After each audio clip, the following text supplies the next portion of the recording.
गांव के किनारे नीम के पुराने पेड़ के नीचे एक छोटी सी झोपड़ी में गोविंद कुम्हार रहता था। उम्र ने उसके हाथों को कांपकांपाहट और आंखों को धुंधलापन दे दिया था, मगर उसके दिल में भगवान गणेश के प्रति श्रद्धा आज भी उतनी ही ताज़ा थी जितनी जवानी में थी। हर साल गणेशोत्सव में वह अपनी मिट्टी से गणपति की मूर्ति बनाता और गांव का हर घर उसकी कला की तारीफ करता। बच्चे उसकी झोपड़ी के आसपास खेलते और बूढ़ी अम्मा उसे गणपति का चित्रकार कहकर पुकारती थीं। लेकिन इस बार समय ने गोविंद को कठिन मोड़ पर ला खड़ा किया था। उसका इकलौता बेटा रामू शहर की चकाचौंध में खो गया था। 2 साल पहले उसने वादा किया था कि वह लौटेगा, लेकिन न तो कोई चिट्ठी आई न ही कोई खबर। गोविंद की कमाई का स्रोत अब सूख चुका था। मिट्टी खरीदने के लिए भी पैसे नहीं थे और उसकी आंखें अब मूर्ति की बारीक नक्काशी को नहीं देख पाती थीं। वह अक्सर अपने चाक के पास बैठकर सोचता, बप्पा इस बार शायद मैं तुम्हारी मूर्ति न बना पाऊँ। गोविंद की झोपड़ी के बाहर नीम का पेड़ खामोश गवाह था। उसकी छांव में अधूरी मिट्टी की मूर्ति खामोशी से गोविंद के टूटे हुए मन का आईना बनी हुई थी। गणेश जी का सूंड तो बन गया था, पर आंखों में वह दिव्यता नहीं थी जिसे गोविंद हर साल अपनी कला से जीवंत कर देता था। उसके कांपते हाथ और धुंधली आंखें केवल उम्र का तकाजा नहीं थीं, बल्कि 2 साल लंबे इंतजार के बोझ तले दबी हुई थीं। 2 साल पहले इसी नियम के नीचे रामू ने उसके पैर छूकर वादा किया था, बाबा शहर से लौटकर आपके लिए ऐसी धोती लाऊंगा कि पूरा गांव देखेगा। बस 1 साल। 1 साल 2 में बदल गया, लेकिन न धोती आई, न चिट्ठी, न कोई खबर। बस एक गहरा सन्नाटा था जो गोविंद की आत्मा में फैल गया था। गणेशोत्सव की आहट गांव की गलियों में गूंजने लगी थी। बच्चे उसकी झोपड़ी के पास आकर उत्सुकता से झांकते, बाबा इस बार गणपति जी की सूंड किस तरफ मुड़ेगी। बूढ़ी अम्मा जब भी पास से गुजरती तो स्नेह से पुकारती, अरे ओ गणपति के चित्रकार, तेरी कला के बिना तो त्योहार ही अधूरा है। यह शब्द जो कभी गोविंद के लिए सम्मान थे, आज चुभते थे। वह कैसा चित्रकार जिसके हाथ ही उसका साथ नहीं दे रहे थे। जब भी गोविंद मूर्ति पर हाथ लगाता, उसकी उंगलियां मिट्टी नहीं बल्कि रामू की यादों को छूने लगती। उसे याद आता कि कैसे बचपन में रामू मिट्टी गूंथने में उसकी मदद करता था। उसके छोटे छोटे हाथ कीचड़ में सन जाते और वह खिलखिलाकर हंस पड़ता था। यही यादें अब उसकी कला की दुश्मन बन गई थीं। वह मूर्ति में आंखें उकेरने की कोशिश करता, पर उसे रामू की राह देखती अपनी पत्नी की धुंधली आंखें याद आ जाती, जो कुछ साल पहले इसी इंतज़ार में दुनिया छोड़ गई थी। मिट्टी भारी लगती और हाथ से फिसल जाती। गणपति की मूर्ति में उसे अपना ही अधूरापन और अकेलापन नजर आता। एक दोपहर जब गोविंद हताश होकर मूर्ति के पास बैठा था, बच्चों का एक झुंड वहां आ पहुंचा। उनमें से एक छोटी बच्ची जिसका नाम परी था, निडर होकर अंदर आ गई। उसने मूर्ति को गौर से देखा और मासूमियत से पूछा, बाबा गणपति बप्पा की आंखें क्यों बंद हैं? क्या वो भी किसी का इंतजार कर रहे हैं? यह सवाल गोविंद के दिल में तीर की तरह लगा। उसने आज तक इस नजरिए से सोचा ही नहीं था। वह अपने दुख में इतना डूबा था कि यह भूल ही गया कि यह मूर्ति सिर्फ उसकी नहीं, पूरे गांव की आस्था का प्रतीक है। ये बच्चे, यह बूढ़ी अम्मा, यह पूरा गांव, सब उसके गणपति का इंतजार कर रहे थे। उसी शाम बूढ़ी अम्मा उसके लिए बाजरे की रोटी लेकर आई।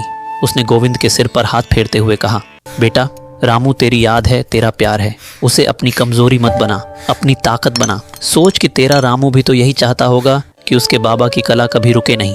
बूढ़ी अम्मा की बातें गोविंद के मन में गूंजती रहीं। उस रात उसे नींद नहीं आई। वह बस अपनी अधूरी मूर्ति को देखता रहा। अचानक थकान से उसकी आंखें लग गईं और उसने एक सपना देखा। सपने में उसने देखा कि गणपति की वही मूर्ति उसके सामने खड़ी है और उसकी आंखों में एक दिव्य चमक है। मूर्ति कुछ नहीं बोली, बस मुस्कुराई, और वह मुस्कान, वह बिल्कुल रामू की तरह थी। वही निश्चल, दिल को छू लेने वाली मुस्कान।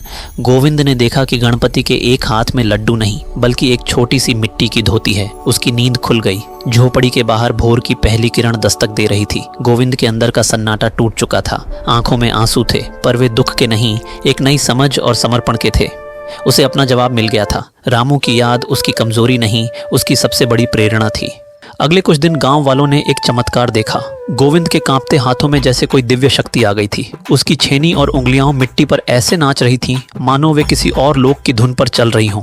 उसने रामू के साथ बिताए हर पल को, उसकी हर हंसी को, उसके हर वादे को अपनी कला में ढाल दिया।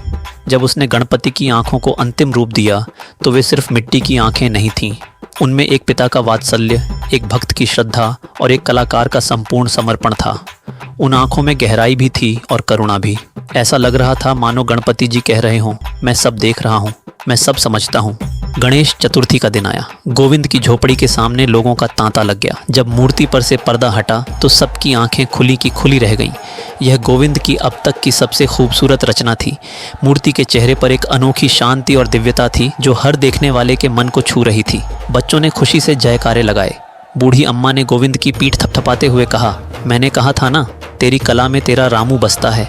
शाम को जब आरती हो रही थी और दियों की रोशनी में गणपति का चेहरा दमक रहा था, गोविंद ने मूर्ति की आंखों में झांका। उसे लगा जैसे वे आंखें उसे देख मुस्कुरा रही हैं, वही रामू वाली मुस्कान। गोविंद ने हाथ जोड़कर मन ही मन कहा, तेरा वादा पूरा हो गया बेटा, तू लौट आया है। रामू शहर से वापस नहीं लौटा था, पर गोविंद ने उसे अपनी आस्था और कला के जरिए हमेशा के लिए अपने पास बुला लिया था। उसकी श्रद्धा ने उसके दुख को पराजित कर दिया था और उसकी झोपड़ी में अब सन्नाटा नहीं बल्कि गणपति बप्पा का आशीर्वाद और अपने बेटे की जीवंत स्मृति गूंज रही थी। वह सचमुच गणपति का चित्रकार था जिसने अपनी यादों को अपनी सबसे बड़ी भक्ति बना लिया था। अगले 10 दिनों तक गोविंद की झोपड़ी गाँव का हृदय बन गई।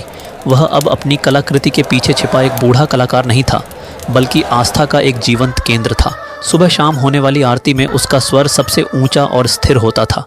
बच्चे उसके चारों ओर बैठकर कहानियां सुनते, कभी गणपति के बाल रूप की तो कभी एक ऐसे छोटे लड़के की जिसे मिट्टी में खेलना बहुत पसंद था।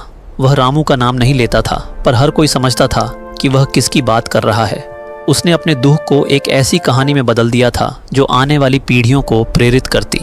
छोटी परी अक्सर उसके पास आकर बैठ जाती। एक दिन उसने मूर्ति को देखते हुए गोविंद से कहा, बाबा, बप्पा की आंखों में देखकर डर नहीं लगता, ऐसा लगता है जैसे वो हमारी हर बात सुन रहे हैं। गोविंद मुस्कुराया, हाँ बेटी, क्योंकि इन आंखों को मिट्टी से नहीं भरोसे से बनाया गया है। अनंत चतुर्दशी का दिन आ गया। गणपति विसर्जन का समय था। पूरा गांव ढोल नगाड़ों और जयकारों के साथ नदी की ओर चल पड़ा। गोविंद ने अपने हाथों से मूर्ति को पालकी में रखा। 2 साल पहले उसका हृदय रामू के जाने के विचार से ही भारी हो जाता था। आज वह स्वयं अपने गणपति को विदा कर रहा था और उसके मन में अद्भुत शांति थी। गणपति बप्पा मोरया, अगले बरस तू जल्दी आ के जय घोष के बीच गोविंद ने मूर्ति को नदी के प्रवाह में धीरे से विसर्जित किया। जैसे ही मिट्टी की मूर्ति जल में विलीन होने लगी, गोविंद को लगा जैसे उसके भीतर का सारा बोझ, सारा इंतज़ार और सारी पीड़ा भी उसी जल में घुल रही है। उसने सृजन किया था, उसने प्रेम किया था और अब वह विदा कर रहा था। यही जीवन का चक्र था। उसने हाथ जोड़कर आंखें बंद कीं और मुस्कुराया। वह समझ गया था कि जो प्रेम आत्मा में बसता है उसका कभी विसर्जन नहीं होता। उत्सव समाप्त हो गया था। गांव वापस अपनी दिनचर्या में लौट आया। गोविंद की झोपड़ी के बाहर का स्थान अब खाली था, लेकिन वह खालीपन अब चुभता नहीं था बल्कि एक पूर्णता का एहसास कराता था। एक शाम जब गोविंद अपने नीम के पेड़ के नीचे बैठा भविष्य के बारे में सोच रहा था, एक अजनबी मुसाफिर पानी पीने के लिए रुका। बातों बातों में उसने बताया कि वह शहर की एक बड़ी फैक्ट्री में काम करके लौट रहा है। अरे, उसने गोविंद को देखकर कहा, आप तो बिल्कुल वैसे ही दिखते हैं जैसा रामू बताता था। गोविंद का दिल धड़क उठा। उसने पूछा, तुम जानते हो मेरे रामू को? मुसाफिर बोला, हाँ काका, हम साथ ही काम करते थे। बहुत मेहनती लड़का है। हमेशा कहता था, मेरे बाबा दुनिया के सबसे बड़े कलाकार हैं, मैं उनके लिए इतना कुछ करना चाहता हूँ।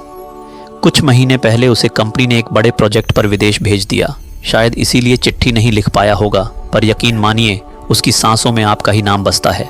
मुसाफिर अपनी राह चला गया, लेकिन गोविंद वहीं बैठा रहा।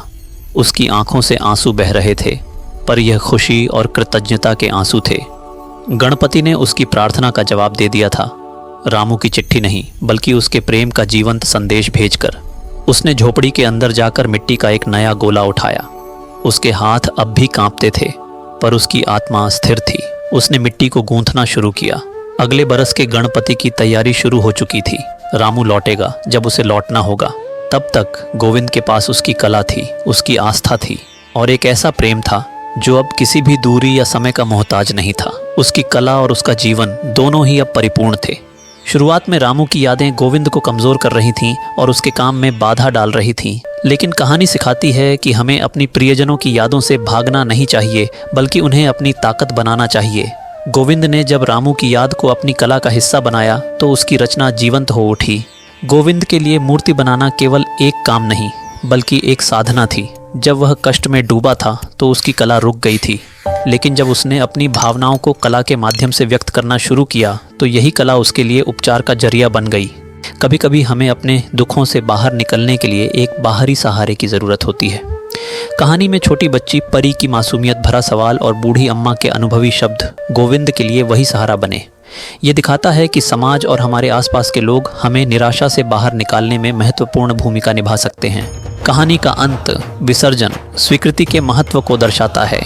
गोविंद गणपति की मूर्ति को नदी में विसर्जित करके यह स्वीकार करता है कि जीवन में हर चीज़ नश्वर है। इस स्वीकृति के साथ ही वह अपने मन के बोझ को भी विसर्जित कर देता है और सच्ची शांति पाता है।